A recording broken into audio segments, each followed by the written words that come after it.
এখানে দুনিয়ার চাইতে যেহেতু পরকাল সামনে একটা বিশাল জগৎ আমাদের পড়ে আছে, এ সম্পর্কে দৃঢ় বিশ্বাস দরকার আমাদের।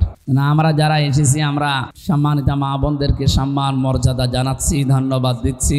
আপনারা পরিবারে একটা অসুস্থ, বিশেষ করে দুনিয়ার দিক থেকে যারা অসুস্থ, যাদের কলব অন্তর মারা গেছে, এরকম স্বামীকেও আপনারা সুস্থ করে তুলতে পারেন। সেদিন এক মাওলানা বলছিল তার এক মামা সম্পর্কে কোনো কাজ নেই, কাম নেই, শুধু ভব ঘুরে ঘুরে বেড়ায় আর জোয়া খেলে। এরকম একটা স্বামী খালি পকেটে বাজারে গেছে, কিছুক্ষণ পরে বাজার থেকে ঘুরে এসেছে 4 ব্যাগ বাজার নিয়ে। উনি ডাক দিয়ে বলছে, দেখেন আপনি আজকে খালি হাতে বাজারে গেলেন, টাকা পেলেন কোথায়? যা বাজার নিয়ে এসেছেন এটা তো কমপক্ষে 7-8 হাজার টাকার বাজার হবে। উনি বলছে, আমি জোয়া খেলে 10,000 টাকা জিতেছিলাম, ওই টাকা দিয়ে বাজার করেছি।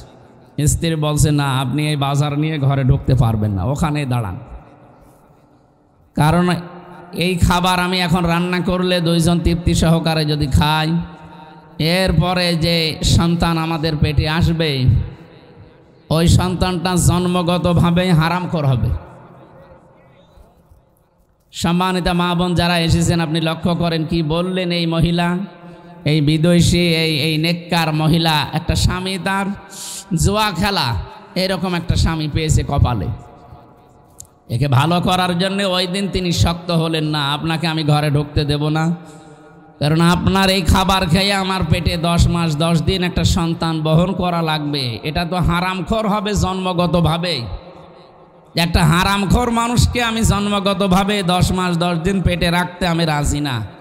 আপনি যদি খাবার সেরকম নিয়ে আসতে পারেন যেটা হালাল এবং জায়েজ, তাহলে আপনার সন্তান আমি পেটে নিতে রাজি আছি। উনি বলছে, আমার মনের ভেতরে ধাক্কা লেগে গেল, আমার হৃদয় একটা দাগ কেটেছে। তাই তো আমি খারাপ হই, কিন্তু আমার ছেলে মেয়ে যেন খারাপ না হয়, প্রতিটি বাবা এইটাই চায়। শেষ পর্যন্ত বাজারগুলো ওই দিন আর রান্নাই করেনি, সব বিভিন্ন গরিব দুঃখীকে দান করে দিয়েছে। এবং ওই রাত থেকেই তারা পরিশ্রম করা, যতটুকু যার সাধ্যে আছে, এতদিন ভব ঘুরে লোকটা কাজ আরম্ভ করে, এই দেখেন একটা দুনিয়ার অসুস্থ স্বামী বলা হয় একে, দুনিয়ার দিক থেকে তাকে সুস্থ করার জন্যে স্ত্রীর শুধু এতটুকু কঠোরতাই যথেষ্ট। আজ হাজারো স্ত্রী যদি একটু চাইতেন, তাহলে আপনার স্বামী অন্তত বাম হাতের ইনকাম বন্ধ করে দিত, যে যতটুকু আছে এটাই আমার যথেষ্ট, দুনিয়ার জীবন আর কি, আজ হোক কাল হোক বিদায় তো নেওয়াই লাগবে। এই জন্য আপনাদেরকে আমি আহ্বান জানাচ্ছি, সূরা আহজাবের যে আয়াত আমরা পড়লাম, বিশ্বনবী মুহাম্মদুর রাসূলুল্লাহ তার স্ত্রীদেরকে ডাক দিয়ে বললেন, ইয়া আইয়ুহান নাবিয়্য, আল্লাহ পাক বলেন, হে নবী, কুল্লি আজওয়াজিকা, আপনি আপনার স্ত্রীদেরকে বলেন, ইন কুনতুন্না তুরিদনাল হায়াতাদ দুনিয়া ওয়া যিনাতাহা, তোমরা যদি দুনিয়ার সাজসজ্জা, দুনিয়ার আনন্দ ফুর্তি, দুনিয়ায় খাওয়া পরা এগুলোই যদি চাও, ফামা ফাতা আলাইনা উমাত্তিউকুন্না, এইটা নিয়েই যদি তোমাদের কাছে মুখ্য বিষয় হয়, তাহলে এইগুলোর জন্য আমি তোমাদের ছাড় দেই, তার মানে তোমাদের আমি তালাক দিয়ে দেই, তোমাদের আমি মুক্ত করি, তালাক দিয়ে দেই, তোমরা অন্য কোনো জায়গায় সংসার করে আরামে থাকো, আমার দ্বারা দুনিয়ার এই বিষয়ে সাজসজ্জা, খাওয়া দাওয়া, আনন্দ ফুর্তি নিয়ে বেঁচে থাকা সম্ভব না। আমি চাই, কিন্তু এইটাই যেন আমার মুখ্য উদ্দেশ্য হয়ে না যায়, আমি এইটা চাই না। সুতরাং এরকম যদি কেউ আমার কাছে চায়, তাহলে সে যেন আমার থেকে মুক্তি নিয়ে নেয়। আও সাররিহকুন্না সারাহান জামিলা, যদি পৃথিবীর সৌন্দর্য তোমাদের কাছে ভালো লেগে থাকে, আমি যে আখেরাতের জান্নাতের ঘরের সংবাদ জানি, এটা তোমরা কি এখনো পর্যন্ত কেউ জানো না?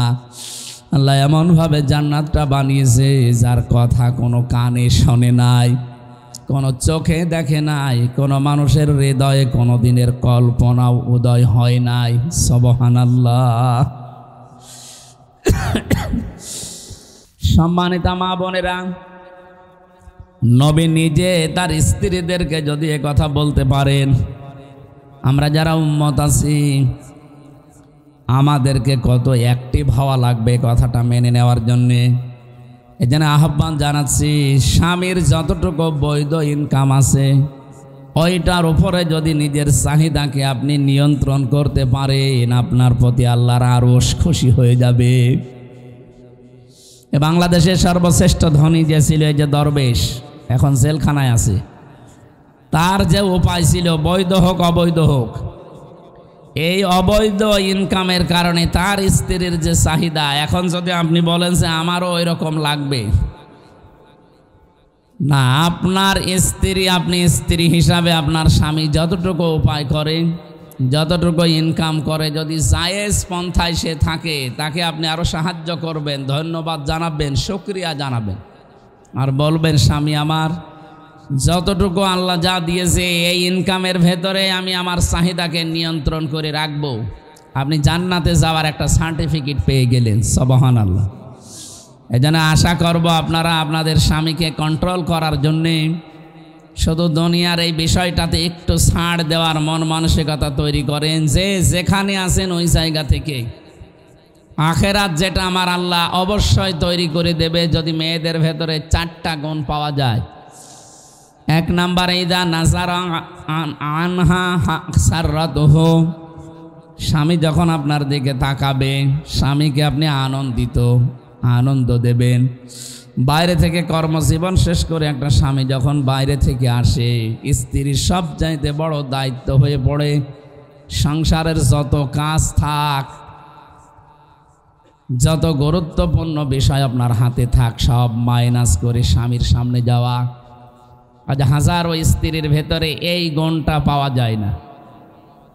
এই কারণে বহু পুরুষ মানুষ এরা খাপা ঘোড়ার মতো, এ কারণে অন্য জায়গায় দেখা যাচ্ছে পরকীয়া প্রেমে লিপ্ত হয়। নাউজুবিল্লাহি মিন যালিক। সম্মানিত মা বোনেরা মনে আসতে পারে, এ আবার কি এতটুকুর জন্যও লাইন করবে? মানুষের ভেতরে আল্লাহ যে চাহিদাগুলো দিয়েছে তার ভেতরে এটা অন্যতম। যুজ্জিনা লিন-নাসি হুব্বুশ শাহাওয়াতি মিনান নিসা, পৃথিবীতে আল্লাহ আকর্ষণ তৈরি করে দিয়েছে এই পৃথিবীর যত সম্পদ আছে তার ভেতরে 1 নম্বরে নারীর প্রতি। এই জন্য আপনারা পারেন সব কিছু, আপনাকে আল্লাহ ওই সম্পদগুলো দিয়েছেন। আমি আশা করব এখন থেকে আমাদের এই ছোট্ট জীবন এবং এই ছোট্ট ঘরটা আনন্দ দিয়ে যেন ভরা থাকে। নবীজির দিকে তাকান তো, তার ঘরের ভেতরে এরকম দামি দামি পোশাক আশাক, খাট, পালঙ্ক এগুলো ছিল না, তো ভালোবাসা দিয়ে ঘরটা পরিপূর্ণ ছিল। এই কারণে আল্লাহ পুরা ছোট্ট ঘরটাকে একটা মিনি জান্নাত বানিয়ে দিয়েছিলেন। 2 নম্বরে, ওয়াইদা গাবা আনহা হাফিজাতুহু, তিরমিজি শরীফের হাদিস এটা।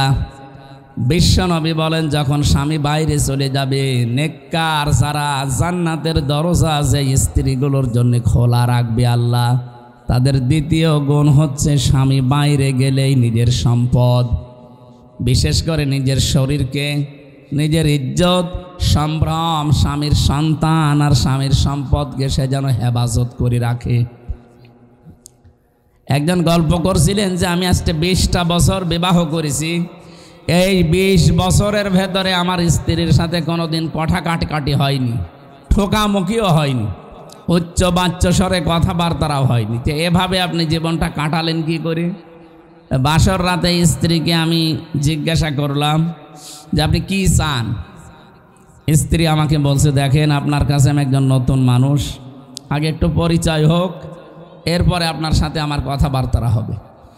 পরিচয় করার পরে স্বামী আমাকে জিজ্ঞাসা করছে যে আপনি আমার এই কয়েক মিনিট কথা আগে শোনেন। 2-3 মিনিটে আল্লাহ এবং রসুলের প্রতি একটা প্রশংসামূলক কথা বললাম, আলহামদুলিল্লাহি রাব্বিল আলামিন ওয়াসসালাতু ওয়াসসালামু আলা রাসূলিহিল কারীম। এরপরে কয়েকটা কথা তাকে জানালাম যে স্বামী আপনি কি পছন্দ করেন আপনার জীবনে, ওইটা আমাকে আজকে শোনান, আমি আপনার পছন্দনীয় কাজগুলো আজকে থেকে করব।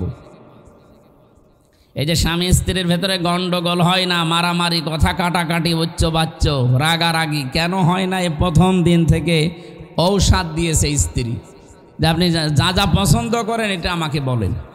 2 নম্বরে, আমার বাড়িতে আপনার বাড়ির আশপাশের কারা আসলে আপনি পছন্দ করেন আর কারা আসলে আপনি রাগ করেন, এইটা আমাকে আগে জানান। স্ত্রীকে স্বামী তখন আল্লাহর প্রশংসা রসুলের দরুদ পড়ার পরে বলছে, দেখেন আপনি যদি এই কথাগুলো যা বললেন এটা যদি আপনি মেনে চলতে পারেন তাহলে আপনি ভাগ্যবতী। এক নম্বরে আমি এই জিনিসগুলো পছন্দ করি, তার ভেতরে অন্যতম আমি চাই যে বেশি সময় আপনি বাবার বাড়ি যেয়ে থাকেন, এটা আমি পছন্দ করি না। অনেক স্বামী হয়তো মুখে ফুটে বলতে পারে না, স্ত্রী দেখা যায় যে বছরের পর বছর, মাসের পরে মাস বাবার বাড়িতে পড়ে আছে। হয়তো তার মা বাবা এবং তার ভাই বোন তার বাড়ি এই সমস্ত দেখার কারণে তাকে মুখ ফুটে কিছু বলতে পারছে না। এটা কিন্তু স্বামীর কাছে অসহ্য একটা বিষয়। সম্মানিতা মা বোনেরা, যেহেতু স্বামী স্ত্রীর সম্পর্ক শুধু দুনিয়ায় শেষ না, এটা কিয়ামতের পরেও শেষ হবে না। আমি আবার বলছি, ফাইদা নফিখা ফিস সূরি ফালা আনসাবা বাইনাহুম, সিংগায় ফুৎকার দেওয়ার পরে যত রকমের সম্পর্ক আছে সব সম্পর্ক কাট হয়ে যাবে, শুধু স্বামী স্ত্রীর সম্পর্কটা শেষ হবে না, এটা কিয়ামতের পরেও থাকবে। আপনারা দুইজনে যদি জান্নাতি হয়ে থাকেন, কিয়ামতে আপনি জান্নাতের নেত্রী হবেন, ৭০,০০০ হুর হবে আপনার খাদেমা। সুবহানাল্লাহ। এই জন্য এই সম্পর্ক মা বাবার সাথে যেমন, ছেলে মেয়ের সাথে যেমন, ফুফু খালুর সাথে এরকম না, এটা একেবারে অটুট। আমরা চাই যে যার সাথে আল্লাহ জোড়া তৈরি করে দিয়েছেন, কিয়ামত না কিয়ামতের পরও যেন এটা টিকে থাকে। এটা খুব গুরুত্বপূর্ণ এবং গভীর বিষয়। এই জন্য ও যদি চায় যে আপনি বাবার বাড়ি বেশি দিন পড়ে থাকলে তার কষ্ট হয়, সে বলতে পারছে না, আপনি যাবেন না। স্বামী বলছে আমি চাই আপনার মা বাবা এবং আপনার ভাই বোন আত্মীয় স্বজন যারা আছে তাদের সাথে সম্পর্ক থাক, কিন্তু আমি বেশি ওখানে যাওয়া পছন্দ করি না। ঠিক আছে, এটা আমি মেনে নিলাম। দ্বিতীয় নম্বর, আমার বাড়ির আশপাশে এই মানুষগুলো সজ্জন এবং তারা চরিত্রবান, এরা যদি আসে আমার অসুবিধা নেই, কিন্তু এই যে এই মানুষগুলোর নাম বলে গেলাম, এরা যেন আমার আশপাশে বাড়িতে না আসে, কারণ এদের চরিত্র ভালো না। নবীজি বলেন আল্লাহ সবচাইতে বেশি ঘৃণা করেন ওই নারীর প্রতি, ওই পুরুষের প্রতি যে পুরুষ তার প্রতিবেশীর স্ত্রীর সাথে ব্যভিচারে লিপ্ত হয়, লাইন করে, পরকিয়া করে। এই মানুষটার প্রতি আল্লাহর আরশ পর্যন্ত কাঁপতে থাকে। নাউজুবিল্লাহ। ওই মহিলাকে আল্লাহ সবচাইতে বেশি ঘৃণা করে যে বাড়ির আশপাশে এবং দেবরের সাথে খোলামেলাভাবে চলে। অনেকে মনে করে দেবর আমার ছোট ভাইয়ের মতো। কে বলেছে আপনাকে? বিশ্বনবী জানিয়েছেন দেবর হচ্ছে স্ত্রীর যারা ভাবি আছে তাদের জন্য এটা একেবারে মরণের মতো। মরণ দেখলে মানুষ যেমন ভয় পায়, দেবর দেখলে যেন এরকম ভয় পায়। অথচ আজ এটা ছোট ভাই মনে করে শেষে দেবরের সাথে অনেকে চলে যায়। সুবহানাল্লাহ, নাউজুবিল্লাহ।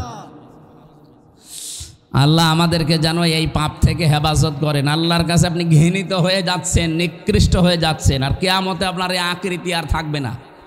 যত সুন্দর করে ফেরেশও আসবা, বিভিন্ন জিনিস আপনারা দেন, যা একটা কিছু দিয়ে আকৃতি ঠিক রাখা যাবে না যদি আপনার চরিত্র স্বামী বাড়ি থেকে চলে গেলেই খারাপ হয়ে যায়। স্বামী বাড়ি আসলে মনে হয় ফেরেশতা হয়ে গেছে, বাইরে চলে গেলে ওর চরিত্রটা আবার প্রকাশ পায়। এত খারাপ, এত নিকৃষ্ট, যাদেরকে স্বামী পছন্দ করে না তাদেরকে ও ঘরে নিয়ে আসে, তাদের সাথে মোবাইলে গল্প করে। এটা হারাম, হারাম এবং হারাম।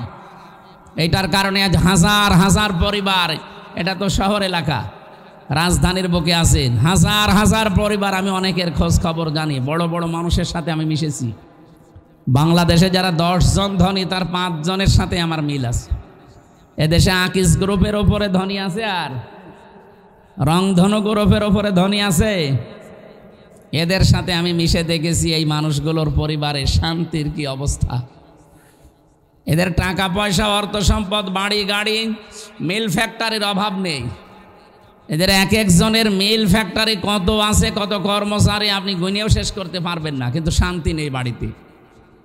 এই কারণে নেই, কারণ স্বামী বাইরে গেলে তখন স্ত্রীগুলো এই আমলটা আর করে না। নবীজি বলেন ওয়াইদা গাবা আনহা হাফিজাতুহু, স্বামী বাইরে গেলে নিজেকে কন্ট্রোলে রাখা লাগবে, এটা নেককার স্ত্রীর গুণাগুণ। অথচ ও দিন পায়, মোবাইলে হোক আর বাইরের মানুষ নিয়ে এসে হোক উল্টাপাল্টা কাজে লিপ্ত হয়। আল্লাহ হেফাজত করুন, আমিন। অতঈনু আলা দীনি যাওজাতিহা, বিশ্বনবী বলেন জান্নাতের 8টা দরজা তো ওই মহিলার জন্য আল্লাহ খোলা রেখে দিয়েছে, যেই মহিলা তার স্বামীকে দিনের ওপরে চলার জন্য সাহায্য করে।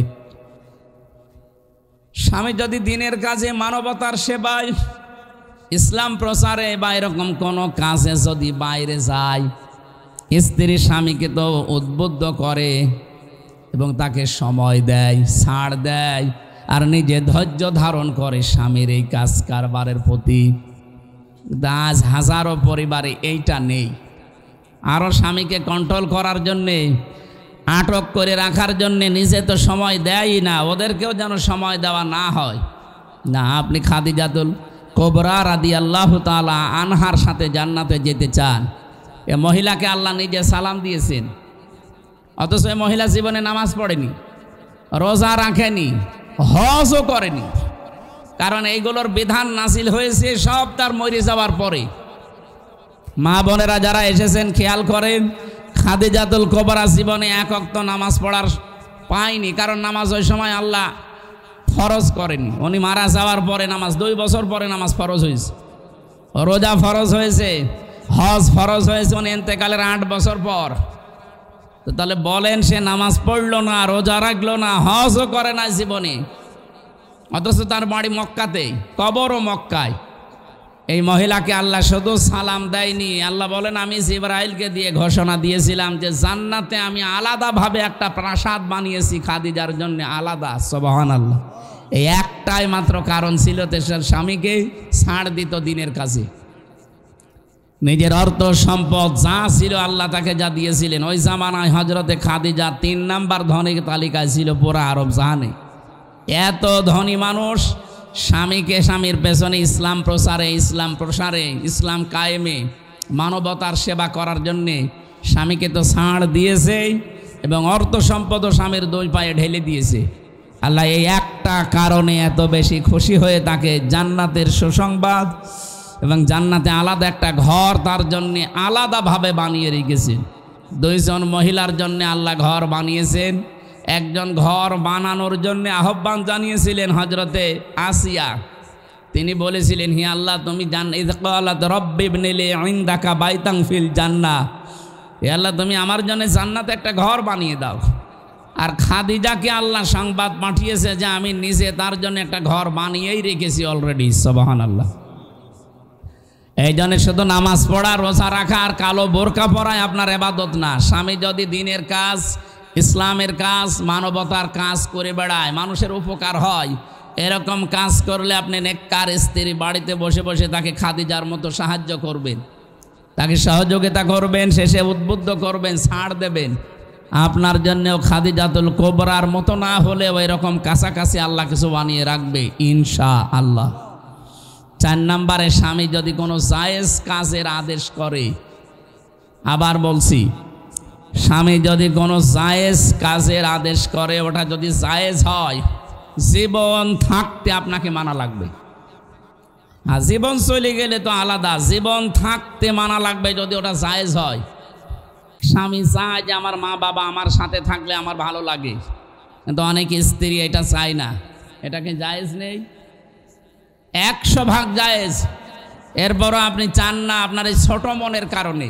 মনে করেন আমার সম্পদ কমে যাবে, আমার খাবার কমে যাবে। কেন? খাবারের মালিক কি আপনি নাকি? বলেন তো, খাবারের মালিক কে? এ কথা যারা বলে যে রিস্কের মালিক আল্লাহ, এই মহিলা রাগ করে কোন কারণে? দুনিয়ায় আসার 50,000 বছর আগে আপনাকে আল্লাহ লিখেই পাঠিয়েছেন যে আপনি এই খাবার খেতে পারবেন, এটা পারবেন না, এতটুকু লিখায় আছে। যে আপনার স্বামীর মা বাবা আর স্বামীর ভাই বোন থাকুক আর না থাকুক, আপনার কি? রিস্ক নিয়ে এবং এই সাজসজ্জা, আনন্দ দুনিয়ার এইগুলো নিয়ে আপনাকে তো চিন্তা করার দরকার নেই, কারণ এগুলোর হাত আল্লাহর হাতে। এগুলোর সব কিছুর মালিক কার হাতে? এক লোক গরু বাজারে নিয়ে গিয়েছিল, গরু বাজারে নিয়ে বিক্রি না করে ফেরত আসতেছে। রাস্তায় ডাকাত দলের সাথে দেখা, ডাকাতরা বলছে, চাচা এই গরু ফেরত নিয়ে আসলেন কেন? বলছে, বাবাজি দাম হয়নি, এই জন্যে ফেরত নিয়ে আসলাম, আবার অন্য হাটে বিক্রি করব। ডাকাতরা ওর পিঠের ওপরে বাড়ি দিয়ে বলছে, বেটা দাম হোক না হোক তুই বিক্রি করবি, টাকা তো আমরা নেব। ওর সমস্যা কি? তো ওই গরু বিক্রি করার দরকার, বিক্রি করে দিবি, টাকা তো তুই বাড়ি নিয়ে যেতে পারবি না, টাকা নেওয়ার জন্য তো আমরা রাস্তায় বসে আছি। তা আপনি দুনিয়ায় কি খাবেন না খাবেন, কতটুকু শান্তি আরামে থাকবেন, এটা তো আপনি লিখাই আছে। তা আপনি ওই স্বামীর মা বাবাকে কাছে পেলে মন খারাপ হয়ে যায়, আর নিজের মা বাবা পেলে অনেক আবার আনন্দ লাগে না। এটা ছোট মন যাদের, তাদের আচরণ। আপনার মন তো ছোট না, আপনার মন তো অনেক বড়। আর আপনি রাজধানীতে আছেন, এত বড় জায়গায় থাকার পর প্রশ্ন আসতে পারে, হুজুর ওরা আসলে আমার না খেয়ে থাকা লাগে, আমার একটু কম পড়ে যায়। আপনি কি ফাতেমা তো জোহরার চাইতেও কষ্টে আছেন? নবীজির মেয়ে 3 দিন পর্যন্ত চুলায় আগুন জ্বলেনি, এরপর ওর স্বামীর প্রতি তার কোনো অভিযোগ ছিল না। আর আপনার 3 দিন না, 3 বেলা খাবার যদি না হয়ে যায়, উল্টাপাল্টা ধারণা করেন স্বামীর প্রতি। সম্মানিতা মা বোনেরা, আমি চাই জান্নাতে খাদিজার মতো আপনাদেরকে আল্লাহ ওয়েলকাম এবং স্বাগতম দিয়ে প্রবেশ করান, কিন্তু তার মতো আচরণ করা লাগবে। এই জন্য 4 নাম্বার এইটা, স্বামী যেটা জায়েজ আদেশ করে, যদি পছন্দ করে যে হ্যাঁ এটা আমার ভালো লাগে, স্বামীর মন খুশি করার জন্যে জায়েজ পন্থার ভেতরে থেকে দুনিয়ার সব কিছু করা আপনার জন্য জায়েজ আছে, এবং এটা তার জন্য আপনার হক। এই হক আজ পরিবারে, বহু পরিবারে আদায় হচ্ছে না, আমরা জানি এবং শুনছি বিভিন্ন জায়গায়। এই যে এই মহিলাটা বাসর ঘরে স্বামীকে ডাক দিয়ে বলেছিলেন, স্বামী বাইরে থেকে আপনি এই মানুষগুলোকে পছন্দ করেন না আমার বাড়িতে আসতে, আমি গ্যারান্টি দিচ্ছি এদেরকে আমি আসতে দেব না। স্বামী বলেন, এই কথার উপরে যদি টিকে থাকতে পারো, এর উত্তম যে পুরস্কার আল্লাহ তোমাকে দান করবে। ঠিক 20 বছর স্বামী স্ত্রীর ভেতরে ঠোকামুখিও হয়নি, শুধু এই কথাগুলো মেনে নেওয়ার কারণে। আজ আমাদের পরিবারে ঠোকামুখি হয় এই ছোটোখাটো বিষয় নিয়ে। আল্লাহ আমি সহ যারা এসেছি প্রত্যেককে এগুলো মেনে চলার যেন তৌফিক দেন। যারা আজ 3 দিন কথাবার্তা বন্ধ করে থাকেন দুনিয়ার কোনো বিষয় নিয়ে মারামারি ঝগড়াঝাটি করে, আপনি যদি নামাজও পড়েন, রোজাও রাখেন, এরপরে যদি মারা যান, 3 দিনের ভেতরে আপনি বেঈমান হয়ে মরবেন, ঈমান পাবেন না। অথচ কত হাজারো মহিলা 3 দিন না 3 মাসও কথা বলে না স্বামীর সাথে। কি বিষয়? একটা শাড়ির দাম কম হয়েছে এই কারণে। নাউজুবিল্লাহ। আমি জানি ঢাকাতে যারা দাঁড়িয়ে, রাজধানীতে এদের মন তো ব্রড মাইন্ডেড, ন্যারো মাইন্ডেড না, এরা বড় মনের মানুষ, তো এদের মনে হয় গন্ডগোল নেই। এটা গ্রাম অঞ্চলে আছে। সম্মানিত মা বোন, আমাদের আসল টার্গেট যেহেতু আখেরাত। আল্লাহ তাআলা বলেন, ওয়াইন কুনতুন্না তুরিদুনাল্লাহ ওয়া রাসূলাহু ওয়াদ-দারাল আখিরাতা। নবীজি বললেন, তোমরা যদি চাও আল্লাহ এবং রাসূল এবং আখিরাতের ঘর যদি তোমরা তৈরি করতে চাও, ফাইন্নাল্লাহা আ'আদ্দা লিল মুহসিনাতি মিনকুন্না আজরান আযীমা। একজন আসানের জবাব দিয়ে দেন, একজন জবাব দিয়ে দেন, হয়ে যাবে। এজন্য মুহসিনা নারী যারা, নেককার মহিলা যারা, সবাই তো আর নেককার না। নেককার হওয়ার জন্য যে গুণগুলো বলছিলাম, এটা নেককার হওয়ার প্রথম ধাপ। স্বামী বাইরে থেকে আসলে তাকে আনন্দিত খুশি করা লাগবে, ব্যবহার আচার দিয়ে, কথাবার্তা দিয়ে। ও বাইরে গেলে নিজেকে হেফাজতে রাখা লাগবে। 3 নম্বরে স্বামী দ্বীনের কাজে, ইসলামের কাজে, মানবতার কাজে গেলে আপনি আরও তার উদ্বুদ্ধ করবেন, ছাড় দেবেন যেভাবেই হোক। 4 নম্বরে স্বামী যদি জায়েজ কোনো আদেশ করে যেটা ও পছন্দ লাগে, এইটা আপনার জীবন থাকতে মাইনে নেওয়া লাগবে। আল্লাহ 4টা কাজ যারা করবে তারা প্রথম ধাপে উঠবে। জান্নাতের 8টা দরজা আল্লাহ খুলে রাখবে, কিন্তু প্রবেশ করতে দেবে না। প্রবেশ করার জন্য আবার নামাজ লাগবে, কারণ এটা চাবি হচ্ছে নামাজ। মিফতাহুল জান্নাতি সালাহ। এজন্য প্রথম ধাপে পাশ করার পরে যদি জান্নাতে যাওয়ার আপনার উপযুক্ততা আসে, নামাজের দ্বারাই আসা লাগবে। এজন্য যারা নামাজ পড়েন না, 5 ওয়াক্ত নামাজ মাস্ট বি পড়া লাগবে। যদি শরীয়তের যে বাধ্যবাধকতা আছে এইটা বাদ দিয়ে 3 দিন, 5 দিন, 7 দিন, 10 দিন শরীর অসুস্থ থাকে, এটার পরে যেই 20 দিন, 22 দিন, 25 দিন, 27 দিন আপনি সুস্থ আছেন, মাস্ট বি আপনাকে নামাজ পড়া লাগবে। সাংসারিক কাজে বা অন্য কাজে যদি নামাজ পড়তে নাও পারেন, অন্তত ফরজ নামাজটা পড়ে নেবেন। না, খুব ডিস্টার্ব হয়ে যাচ্ছে। আমি মনে হয় শেষ করতে পারলাম না, আজকের মতো শেষ করে দিলাম। আগামীতে আপনারা মেয়েদের জন্য আলাদা ব্যবস্থা করেছেন তো জানতামই না। সম্মানিত মা বোনেরা, যতটুকু বললাম আল্লাহ আমাদেরকে আমল করার তৌফিক দিন, আমিন। আজানের সময় একটা দোয়া কবুল হয়, এই জন্য আমরা আজানের এই শুরুতেই দোয়া আদায় করছি, আল্লাহুম্মা আমিন।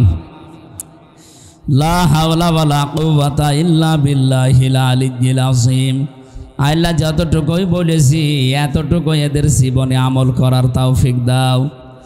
আজানের সময় দোয়া কবুল হওয়ার গ্যারান্টি আছে। আমরা আজানের সময় হাত তুলেছি, আল্লাহ মেহেরবানি করে সূরা আহজাবের 29-30 নম্বর আয়াত আমাদের জীবনে সেট করে দাও। আল্লাহুম্মা রব্বির হামহুমা কামা রব্বায়ানি সাগীরা। আখিরাতের জীবন আমাদের কাছে বিশাল এবং স্থায়ী, ওই জীবনের জন্য দুনিয়ায় কাজ করার তৌফিক আমাদের দান করো। আমরা অনেকে অসুস্থ আছি, আমাদের শেফায়ে কামেলা আজেলা নসিব করে দাও। আল্লাহ আসলে এলাকায় যত মেয়েরা এখানে শুনতে এসেছে কোরআনের কথাগুলো, আল্লাহ তুমি তাদেরকে খাদিজাতুল কুবরার মতো বানিয়ে দাও রব্বুল আলামিন। স্বামী সংসারে অনেকের অশান্তি আছে, মেহেরবানি করে শান্তি দাও। অনেক পরিবারে অভাব আছে, আল্লাহ মেহেরবানি করে অভাব দূর করে স্বভাব ভালো বানিয়ে দাও। আল্লাহ স্বামী স্ত্রীর ভেতরে মিল মহব্বত তৈরি করে দাও। স্বামীকে তুমি এই মেয়েদের জন্য বাধ্য করে দাও। আল্লাহুম্মা গফিরলি ওয়ারহামনি ওয়াহদিনি ওয়াফিনি ওয়ারযুকনি ইয়া রাব্বাল আলামিন। জাবালে নূর ইসলামিয়া দাখিল মাদ্রাসা যারা লেখাপড়া করছে, দিন শিখছে, আল্লাহ এদের মেধা স্মৃতি খুলে দাও। কোরআন হাদিসের জ্ঞান তাদেরকে বদ্ধমূল করে দাও। যেই সন্তানগুলো লেখাপড়া করে এদেরকে যেই মা পেটে নিয়েছে মায়ের পেট তুমি খাদিজার মতো বানিয়ে দাও। এলাকায় মাটির নিচে যারা ঘুমিয়ে আছে আল্লাহ কোরআনের ইজ্জতে তাদেরকেও মাফ করে দাও।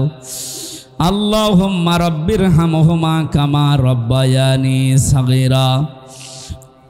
জনাব আবুল কাশেম ভাই এ বিশাল আয়োজনে যারা তার সাথে সহযোগিতায় এসেছে, আল্লাহর আজানের সময় আমি আবার বলছি দোয়া কবুল হয়, এই জন্যে তাদেরকেও কবুল করে নাও।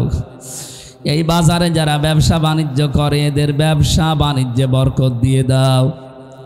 মা বোন যারা এসেছেন এদের শরীরকে সুস্থ রাখো। হাজারো রোগ শোক যাদের আছে আল্লাহ কোরআনের ইজ্জতে তুমি শেফায়ে কামেলা আজেলা দিয়ে দাও। রব্বানা যালামনা আনফুসানা ওয়া ইল্লাম তাগফির লানা ওয়া তারহামনা লানাকুনান্না মিনাল খাসিরিন। মহান বিজয় দিবস আজকে রব্বুল আলামিন। এই দেশটা যেমন তুমি স্বাধীন করে আমাদেরকে দিয়েছো, কিয়ামত পর্যন্ত এর স্বাধীনতা অক্ষুণ্ণ রাখো। বাইরের দেশগুলোর যে চক্রান্ত চলছে এই শকুনদের চক্রান্ত থেকে আমাদের বাঁচাও। এ দেশটাকে আল্লাহ তুমি নিজের হাতে তুলে নাও। কোরআনে কারিম এই দেশে কায়েম করার মাধ্যমে বাংলাদেশের স্বাধীনতা সার্বভৌমত্ব তুমি অক্ষুণ্ণ করে দাও। যারা শহীদ হয়েছে এই দেশে 2024 এবং 1971 সালে প্রত্যেকটি শহীদকে তুমি শাহাদতের সর্বোচ্চ মাকাম দান করো। কত মহিলা এখানে বসে আছে নিজের বাবা মা আত্মীয় স্বজন ভাই বোন ছেড়ে যারা স্বামীর বাড়িতে পড়ে আছে মাসের পর মাস বছরের পর বছর।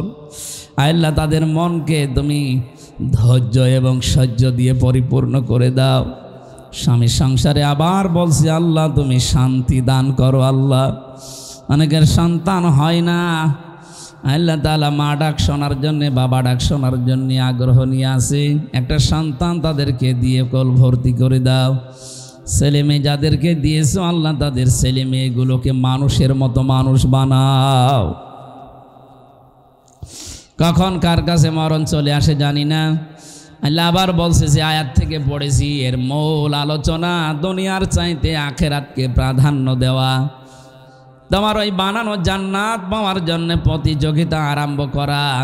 আজকে থেকে আমরা যেন স্ব জায়গা থেকে জান্নাত পাওয়ার জন্য প্রতিযোগিতায় নামতে পারি, তৌফিক দাও। আলহামদুলিল্লাহি রাব্বিল আলামিন, লা ইলাহা ইল্লাল্লাহু মুহাম্মাদুর রাসূলুল্লাহ।